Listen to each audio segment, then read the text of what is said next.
Hi, my name is Dubois Rogers. I'm a student of the CCS, as she said, and today we're going to be helping you learn how to write a monologue. Awesome. So our focus is on monologue writing, and the objective is going to be to learn how to write a monologue and create original characters. Just out of curiosity, Dubois, have you ever written a monologue before? I have actually. Okay. Do you remember what your monologue was about or what the experience was? Yes, I have written a monologue before. I've written a couple monologues, and I think my most favorite monologue is definitely the one where it's like it's like completely letting out all my emotions, just letting it like my emotions live through the character and me expressing and writing that out.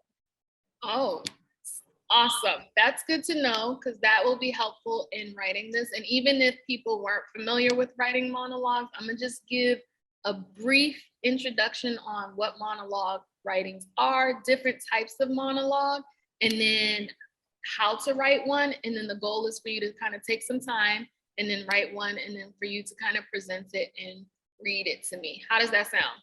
That sounds great. Awesome.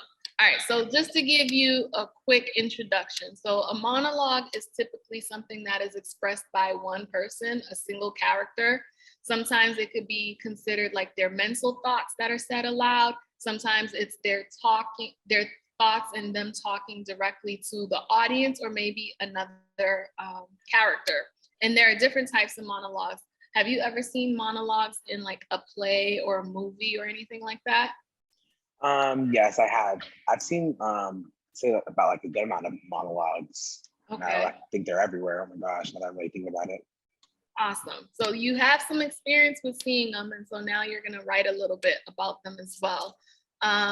One thing that I do want to mention, because I've noticed some people often think they are interchangeable. There are monologues, there are soliloquies, there are apostrophes, and there are asides. And these are all different literary devices. And so if you have taken an English class or maybe a humanities classes, you might have learned about some of these things.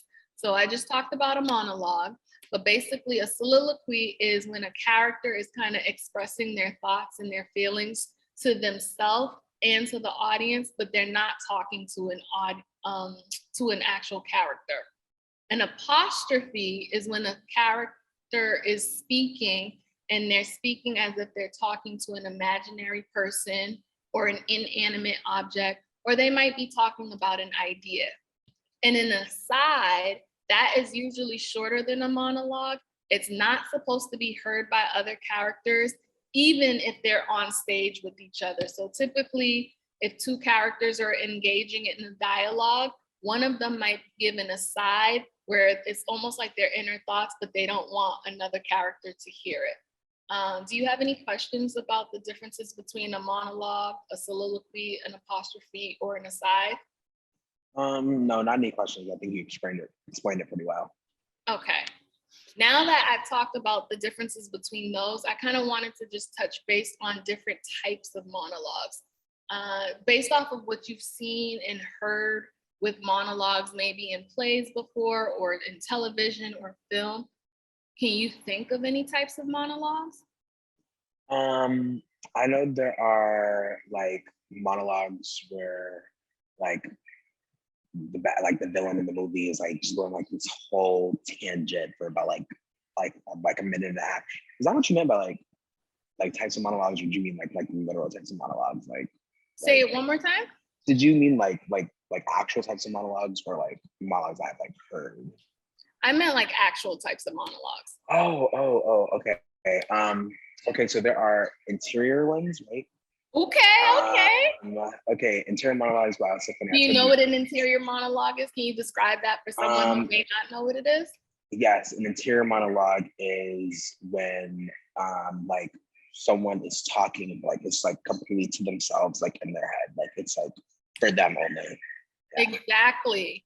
All right. There's 3 other kinds. Do you know what the 3 other kinds might be, or do you need help with those? We have interior, and there are 3 others. This is why I'm so glad I'm the student and you are the teacher, because I really, I think you got. That's okay. That's okay. You got one of them, which is awesome. So we are here to learn.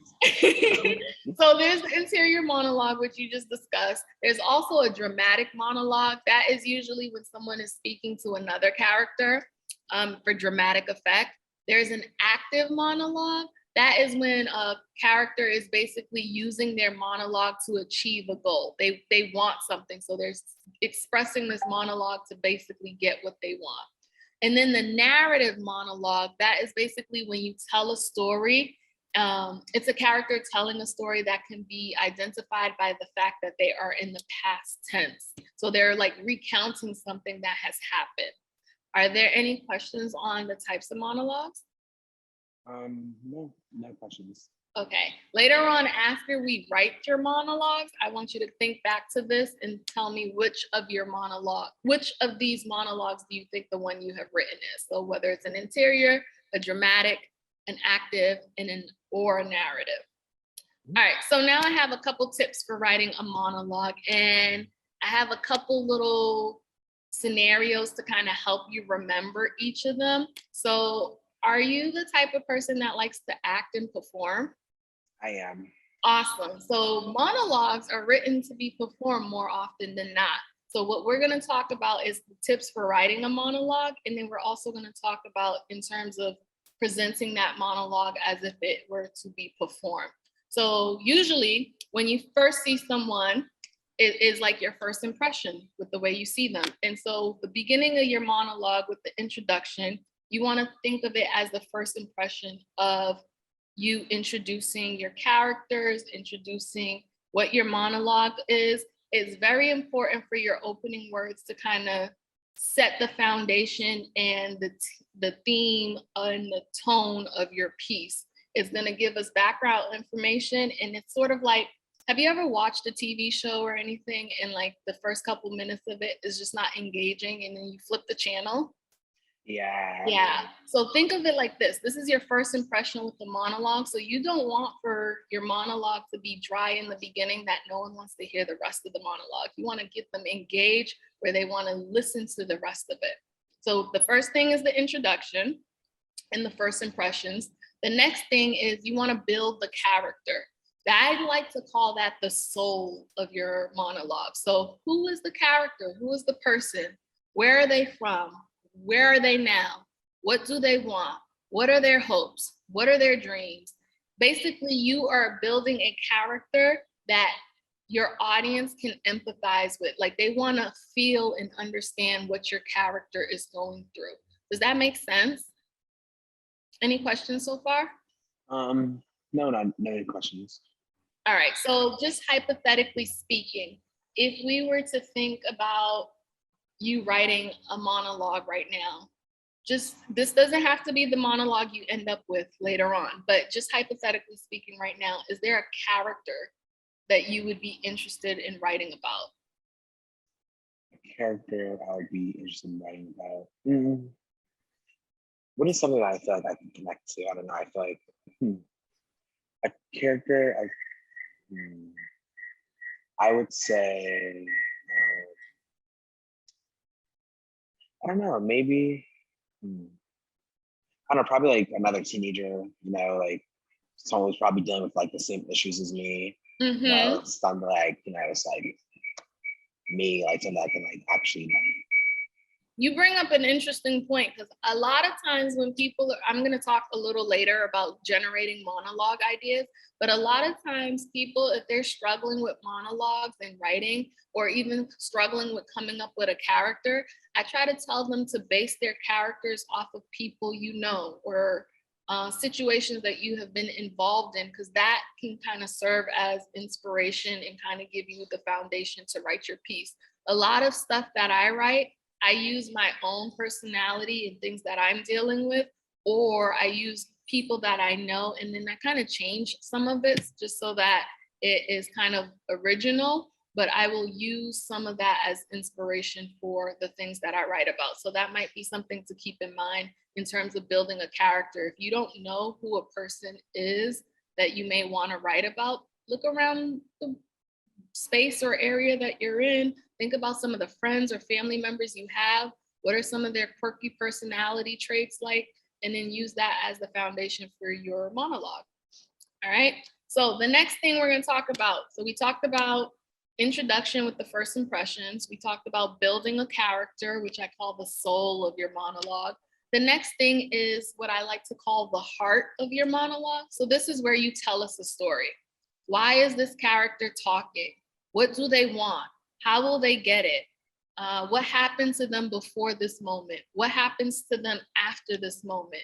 And basically, you want to have a monologue that has a strong beginning, middle, and end. And so you want to make sure that the heart of your story explains all of that. So if something happens at the beginning of your monologue, and that is like the inciting incident. Have you ever heard that word before? An inciting incident? What is that? The inciting incident is when something happens during like a play or I guess a monologue that is like the thing that like kickstarts the story, like it like jumps it off, gets everything right into action. Exactly. So if you have that in your first impressions or like in your introduction, by the end of your story, whatever you use to catapult the story into action or whatever was the thing that kickstarted, by the end of the play, we should have some type of resolution. And when I say resolution, that doesn't mean that it needs to be a happy resolution. It doesn't mean that everyone needs to be like, it doesn't need to be happy, essentially, because a lot of people think, oh, my stories have to end or my monologue has to end on a positive note. Sometimes a resolution could be something that is negative, but it still ends. Does that make sense? Yep. All right. One other thing I want to mention about telling your story and having like the heart of your monologue, make sure that you are engaging all of your senses, like the dialogue or the monologue. It should be touching on sight, sound, smell, touch, and taste. Like I want you to visually paint a picture for me as if I am experiencing this moment with this character. Does that make sense? Yep. All right. So once you have written your story or your monologue, you want to think about the sound. Like, what does it sound like? And the only way that will work is by reading your monologue. You could read it to yourself. You could practice saying it to other people, but it's very essential because once you read it, you can understand what it sounds like. You can make sure the monologue sounds natural. You can make sure that it flows. You can identify like the pauses and the rhythm and the pacing of your story. Are there any questions so far? When you write monologues, like do you like, is that something like you do personally? Like do you like, read it out loud and then like change stuff around? Like if you're like reading along with like what you wrote so far, are you like reading aloud to like back to yourself, like constantly going in and changing stuff? Or is that like, like more of like a like when you're like think that you've done, you can go through and reread it and like check like that? It depends on the monologue and the situation, but I do a little bit of both. I think it's entirely up to you and other people's personal preference. But I know for me, I like to read it a couple times. I also like to give it space, and I'll talk about like giving your monologue or whatever you're writing space so that later on you can revise it. Because sometimes when you're in the moment and you're writing something and then you come back to it later on and you reread it, you might gain a different perspective, or you might be like, oh, I didn't think of this, I can add this to it, or I'll edit that. So it's basically a personal preference. That was a good question. So we talked about reading it out loud and the sound, which brings me now to like the revision, which I talked about. How do you feel about revising your work? Are you the type of person like, I wrote it, I'm done, no more work, or is rewriting as part of your process? Rewriting, I'd say it's definitely like become part of like the process because like I feel like before when I would write things, I wouldn't really rewrite it. Like, I'd just be like, oh, like that's fine, how it is. But when you go back and like revisit some of you're like, your old work and like you're rereading it and you're like, like I could have said this better, I could have done this better, I could have did this. And it's like it's your work, like like it's yours, so it's forever changing. So it's like might as well just go in there and make it better. Okay, good. Because I'm I told you I'm a playwright, as you know. And so I feel like rewriting is definitely part of the process. I know oftentimes it's a difficult part of the process because some people don't like taking things out of their script, or they don't know how to revise. I always think if you're struggling with revision, that's a good thing. I think that means that you want to make your work better. And so you should just kind of go with the process and then rewrite it, take a break from it, like I said, come back to it, have another person look at it, another extra set of eyes. So if there's a teacher or a friend or someone, a family member, where they could read it for you, or you could read it in front of them and ask for feedback. Have you ever done stuff like that where you've written things and you've asked others for feedback as part of the revision process? Yes, I have. And do you find those sort of things helpful? I actually do find it helpful because, sometimes it's better, instead of, being like in your head about how you're writing, how you're getting stuff done. You can ask somebody else and hear their perspective on it. Awesome, great. Okay, so I talked about the tips for the monologue, right? I gave you the introduction, which is like the first impressions of your monologue, building a character, which I refer to as the soul, telling a story, which is the heart, reading it out loud, which is how it sounds, and then the rewriting, which is part of the revision. What do you think the last tip I have for writing a monologue is?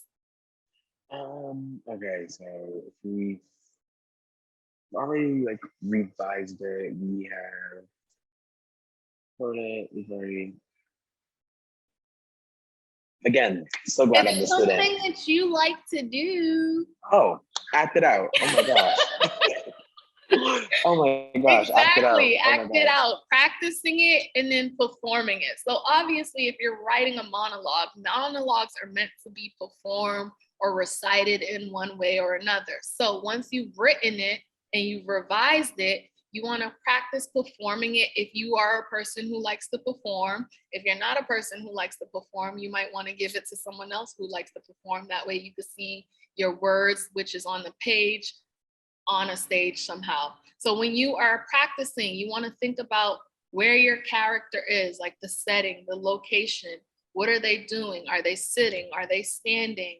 What are their gestures and their body language? Do they need any props? What or who are they going to be looking at? Things of that nature. Does that make sense? Yep. In terms of a monologue? All right. And then I have some ideas for generating monologues. I like to think of different genres. Sometimes that might help me. Or, well, going back to the genre, what are some genres that you know of? Well, comedy, tragedy, what else do we have? There's romance, Based off of the ones you've mentioned so far, if you were to write a monologue, which of those genres do you think you would be interested in? I think it would be maybe something like comedy, Comedy? Yeah. Typically when I write stuff, I tend to be a dramatic writer. Most of my scripts and things that I write, they are in the drama category. Another thing to generate some monologue ideas might be characteristics. So you remember earlier when we were talking about the soul of your story, or like building a character, you could think about someone's characteristics like quirky and unique personality traits. So someone who is always chewing gum, someone who, I don't know, what are some quirky, unique personality traits that you could think of? Let me see. Let me think about some of the people that I know. I tried to do that too. Think about people that I know, students that I know. The chewing gum, someone earlier was chewing gum and they were smacking the gum. So that was like something that I thought was like quirky. And they always do it. But today it was like independent work time. And so it was super quiet in class except for the smacking of the gum. And that just stuck in my head. Sleeping wherever, whatever, like being sleep everywhere. Yes. There are some people who could sleep anywhere. Yeah. Like playing with your hands, like there are a lot of people I see them fidgeting with their hands, stuff like, you mean like quirky things, you mean stuff like that, right? Like, If you were going to the category of someone who sleeps anywhere, if you were to write a monologue based off of that, do you think you would do it solely based off of that characteristic? Or do you think you would use other things as well? um, I think, I don't know, maybe, I think you could You write think it you, solely just off of that characteristic. also, I mean, go ahead. mhm. I was thinking, I mean, it also depends on like whose perspective, the monologue is in. If it's in, someone who's watching the person, be sleep everywhere, they're, be like, oh, like this is time this person sleep, da, da, da, da, and then Mhm. again. But if it's in like, the perspective of the person who's sleeping, it might just be a monologue where it is like explaining why there is this, not rumor, but like um characterization for them that they're always sleep everywhere. They could be explaining that. In thinking about the performance, if you have a character whose unique personality trait is that they're always falling asleep, within their performance, how comedic would that be if they're starting to talk and then it's Yeah, I think that'd be funny. That'd be funny. And like halfway through the monologue, they just like pretend to like be and then asleep they for like just zone out. 15 seconds. All right, so other things that you might use to generate monologue ideas are dialogue. So anything that you've heard that is a specific line of dialogue that's intriguing and you want your character to say it, you can use that as like the whole premise of writing your monologue based off of that specific line of dialogue that you found intriguing.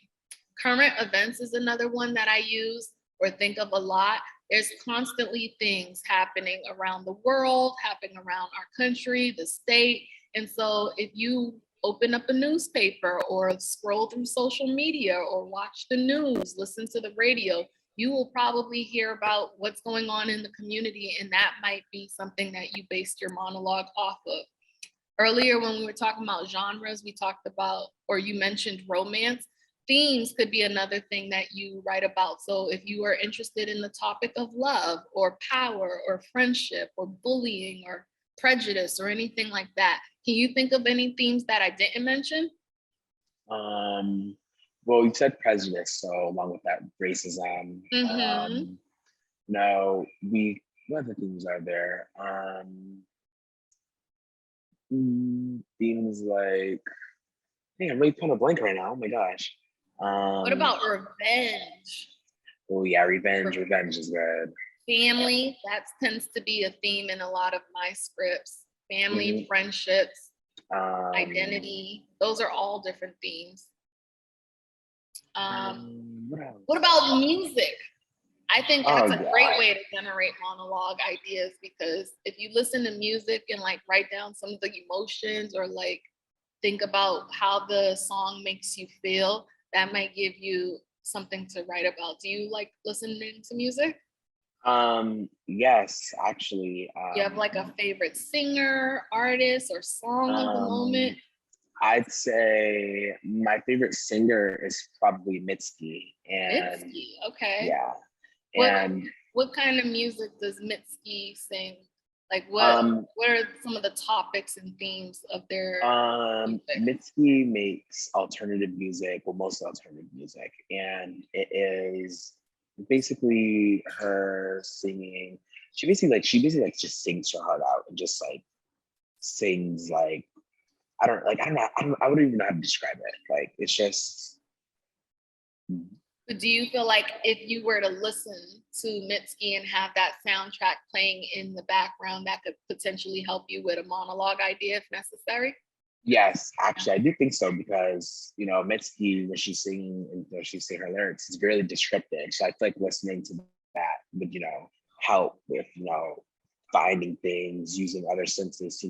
Really just conjure up an idea. Awesome.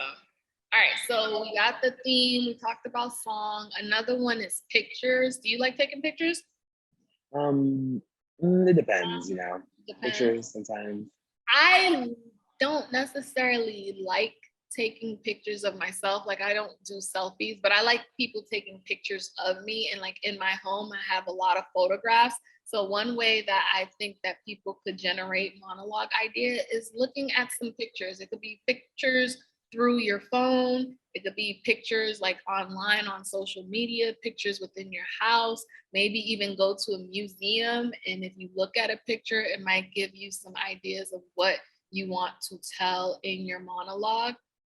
Same thing with objects. If you take a look around a room and identify different objects, you might see something and you can write about what you are thinking. Like, what's your curiosity telling you about this particular object? Like, where did it come from? What would be a scenario in which you would use it, and that sort of thing. And then like free writing might be another way. And then there's some things called like random plot generators.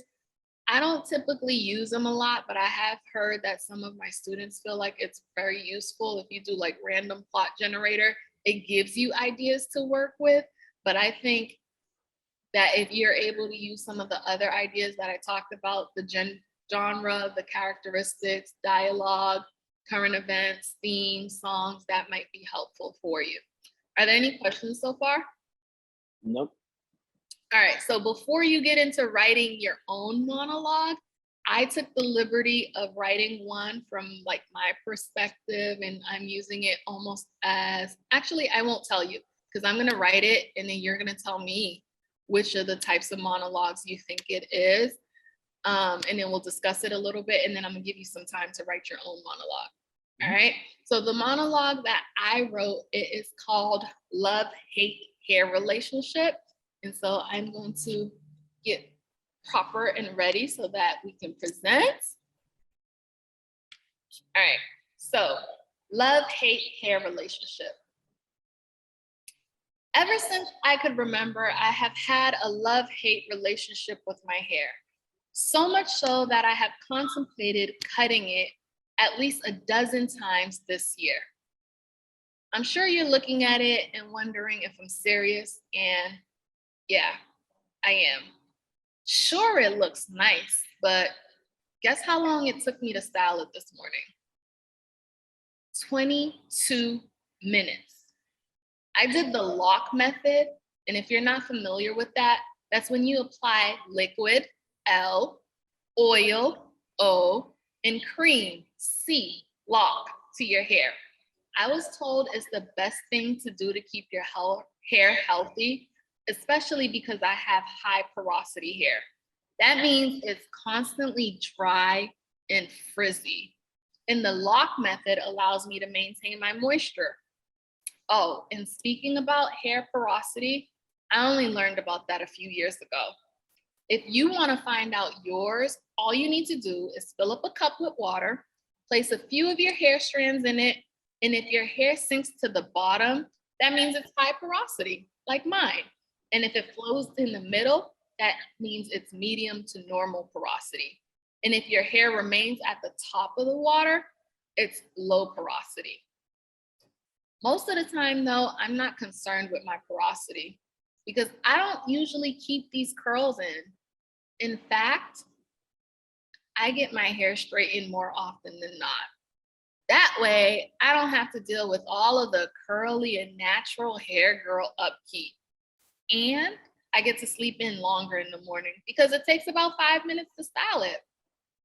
But during the pandemic, I didn't feel comfortable going to the hair salon because, COVID and all.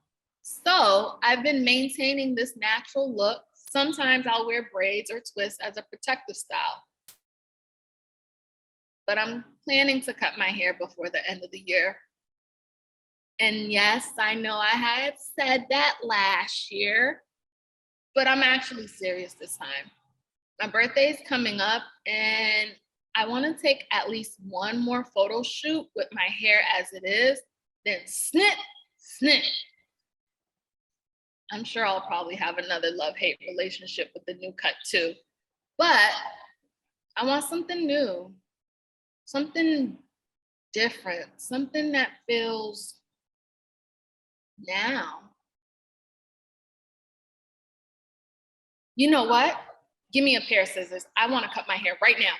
Someone give me a pair of scissors real quick before I change my mind. And scene.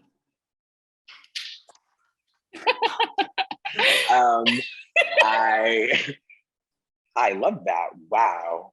Thank you. Wow, that reminds me of my struggles when I had my long hair. And as you can see what won the battle. Wow, literally, oh my gosh, when you started talking about high frosty, low frosty, you gave me like war flashbacks. Oh my gosh.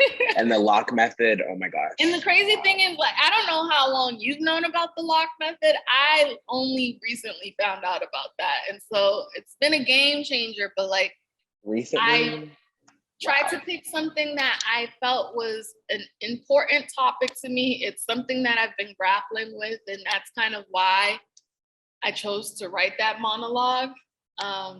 Based off of the different types of monologues earlier that we were talking about, like interior, dramatic, active, or narrative. Which type of monologue do you think that would fit under? I mean, well, it would be interior because, you're not really like explicitly saying like you're talking specifically to someone. And it sounds like an eternal battle, like cutting your hair.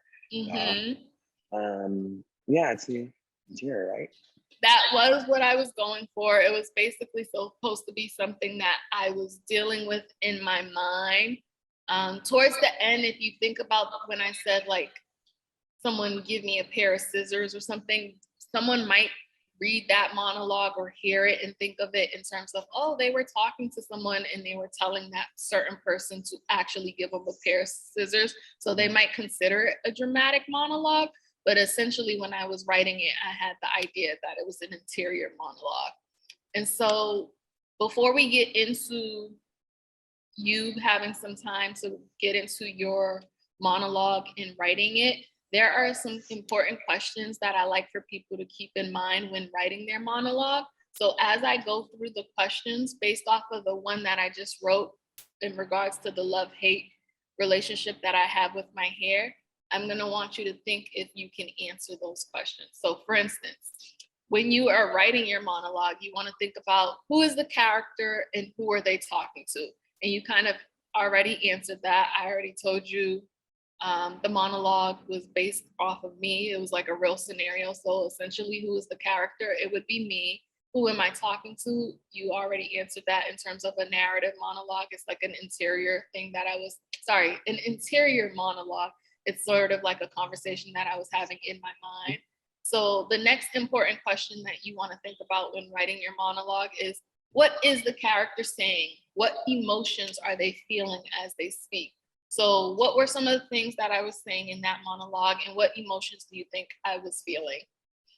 Some of the things that you were saying were, I'm like tired of dealing with, my hair. It's just so much for me. I want to like at least get to my birthday, have a photo shoot, and then there was like, like just like the frustration. That was like the main emotion I was getting. It was like the frustration of that, just being like, you know what, like forget it, like just give me scissors, like I'm done. Chop, please. Chop. All right. So another question to think about when you're writing your monologue is, when is it taking place? Is it in the past? Is it in the present? What do you think this monologue where was it taking place, or when, I should say? I think it's in the present because you talked about COVID and everything. I want to go to like the hair salons and straighten your hair. Exactly. The next question is where. So like, where is the character, or where do you think they are? If you had to guess, where do you think my character was? I think maybe like a bedroom. Yeah, like that's like or like your bathroom, because it's like, where could you like just be like so personal, just ready to cut your hair and like just done. Yeah, most likely the bathroom. Actually, I don't think someone's just cutting. That's a good thing, because that's actually where I was thinking. So when you're thinking about your monologue, if it is the goal to have it presented and stuff, you might want to set stage directions in terms of where they are. And so I was situating it as if it is a person that had just finished doing their hair. And so like, you remember I said like it took me 22 minutes or whatever to style it this morning. So it could be like essentially after they had just finished it and they're like looking in the mirror after they just done all of this lock method to get their curls and everything together. And it's just like, ever since I could remember, and then they just go on this little monologue rant, so to speak. The next thing you want to think about is like, why does the character need to speak now? Like, why this moment? So in terms of the love-hate relationship with my hair, why do you think the character decided to speak in that moment? Well, I feel like the character was fed up. I mean, the character was like, oh my gosh, like I've dealt with, my hair for so long. Like it's like impossible to deal with. Like I'm done. It's just like finally just letting all of that go. Okay, great. And then the last question is, how does the character change by the end of the monologue? Or how have they learned about themselves? How have they learned about the situation or the conflict that they're in? Or what have they learned about the person that they're speaking to? So do you think you could answer any of those questions in regards to my monologue? Actually I can. The character changed in the end because, instead of waiting for the birthday, they say snip, snip. They're like, you know what? Forget it. And like, just give me the scissors. Just give it to me. Like, snip. Exactly. Great. All right. So what we're going to do is I suggest that we set a timer for a couple minutes. I'll say maybe 20, 30 minutes. Some people might need longer, but just to give yourself a little bit of time, I would say anywhere from 20 to maybe 45 minutes to set a timer and just hone in on writing during that time. And then once you're done, you can kind of see what you have so far. And if you need to revisit or set another timer, I just like people to kind of give themselves some time and space and then give themselves a cutoff time, because then you're not like sitting for hours and you're like, I'm stuck, I don't know what to write. But then at the same time, 20, 30 minutes feels like something that's manageable. Does that make sense? All right, so do you think we can take about 20, 30 minutes to get to this writing? Yep. Do you have any questions on what we talked about so far, or do you think you're just good to go to get your paper or pen or your computer with your keys? I think I'm good to go. I think you made everything, pretty clear. All right, so let's go ahead and do this. All right, Dubois, so we're back from setting the timer. You've had some time to write. What was the process like? So the process was, it was really just me, taking, like you said earlier, stuff that's going on with, me, basing, the character off of myself and, really using that to write. Mm-hmm. And then did you feel like the process was easy? Did you struggle? I wouldn't call the process easy, but I wouldn't exactly, call it hard. Okay. I feel as though if you are able to like think of something and then continue to, like go on with it and like really just have like know like your like main idea is and, like where you want to go, like where you want to take the story, I feel like it can like help things flow smoothly. Awesome. Well, if you would feel comfortable enough, we talked about what the process was in writing it. And then one of the last process was, I'm hoping you read it aloud to yourself too, because that was one of the processes after you wrote it. Plenty of times. Great. And then rewriting, you might have made some edits here and there, I imagine, right? And so we are going to act like this is your debut and perform it. And I am interested to see it whenever you're ready. Sincerely, Darren. Dear Diary, I'm not a freshman anymore. I know I haven't said anything in a while, but everything is so different now. I'm a junior.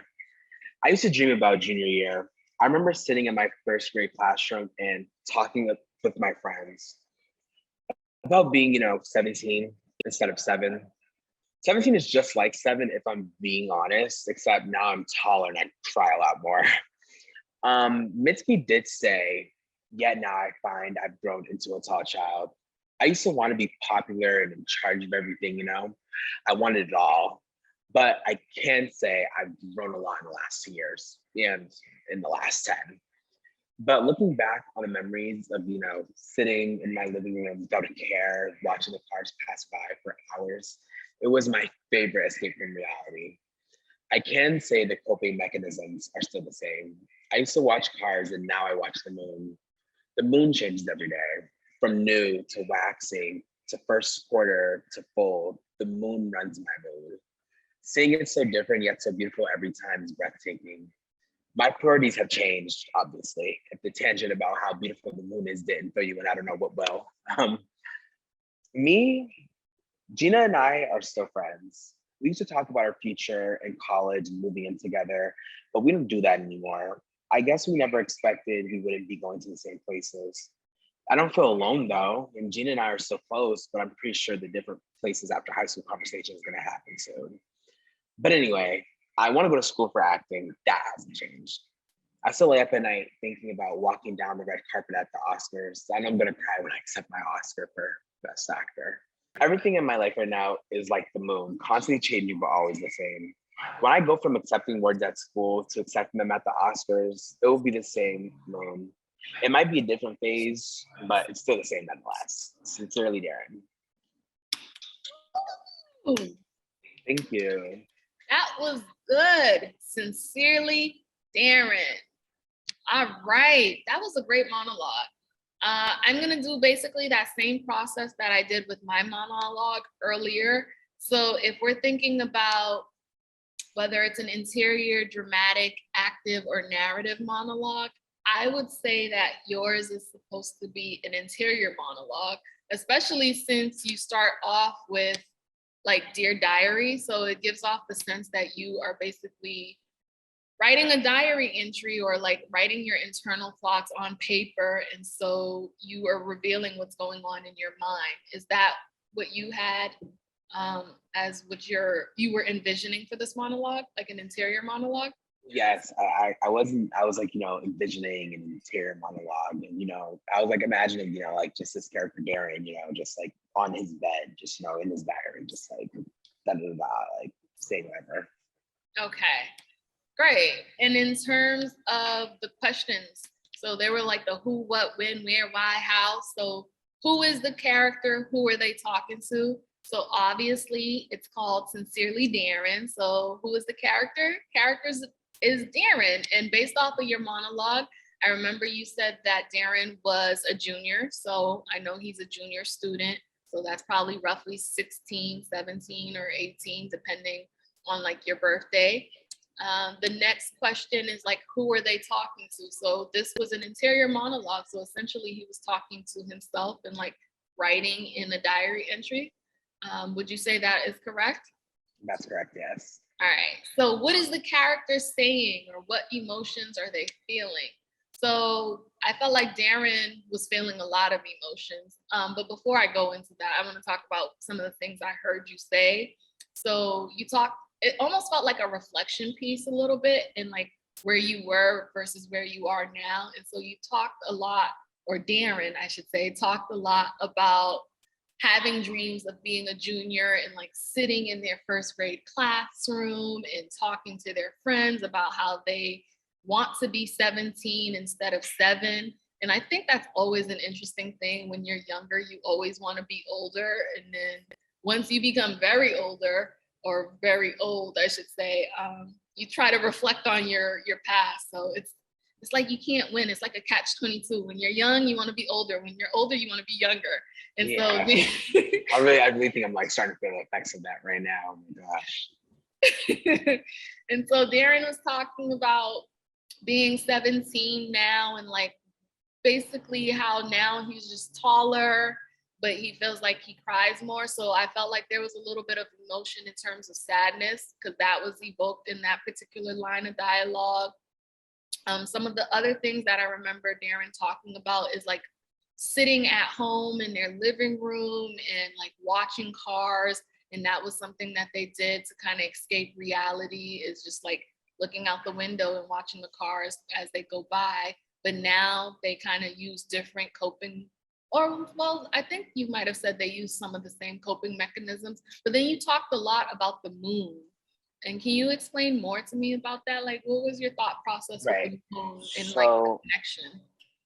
So basically the connection between the moon and the cars and about it being like the same coping mechanism is that I'm basically saying that, like, Darren, he said, watching, the cars pass by, every car is different, but it's like, it's still the same. It's still a car, like, it's just, you're watching it all go by, but it's different. It's still like, still a car basically.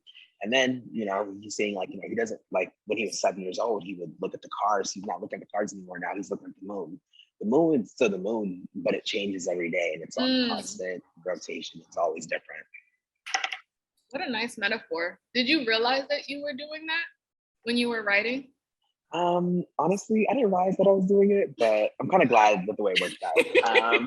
I did realize though, however, when I was saying, about like the moon changing, and I was like, it's still like, the same moon under like over like when I'm like collecting like, my Oscar and like, accepting awards, because like accepting awards at school and accepting the Oscars, two different things, and but you're still accepting an award, and then the moon changing, it's still the same moon, yeah, it's always changing. So it's kind of like things going in like full rotation basically. Nice. And in terms of like the emotions, I think I mentioned that earlier. You talked about Mitski, who you also mentioned is like one of your favorite artists, and like the type of music that they create, alternative music, and some of the emotions that are evoked in that.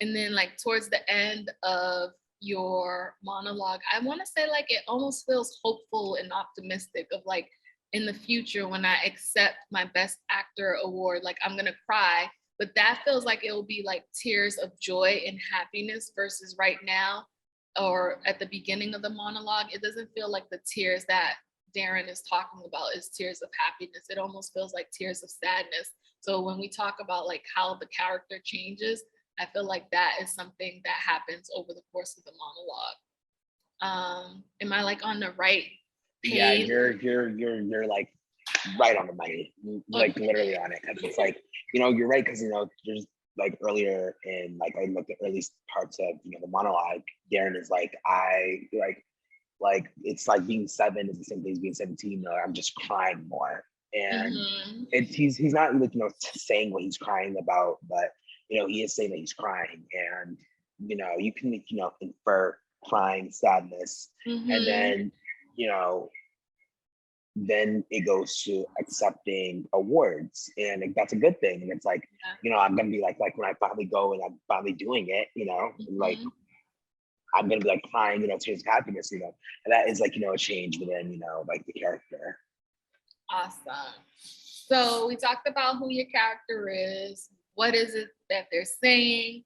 The next question to also think about and like analyze in terms of your monologue is, when is it taking place? I definitely feel like this is the past, like it's right now. That's true, correct? Yeah. Even though we do hear Darren giving a little bit of perspective of what happened in the past, it is very much happening right now, like the present. He's just recalling events of when he was 7 and when he was younger and things that he used to do.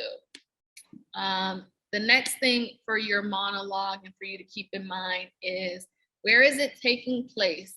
When I envisioned it based off of it being like Dear Diary, I envisioned Darren at home in his room, probably, or like, yeah, I want to say his room. Like, yeah. Typically, if someone's writing a diary, I think those are very personal. So you might want to be in like your bedroom or somewhere personal where you can just be free with your mind and your thoughts.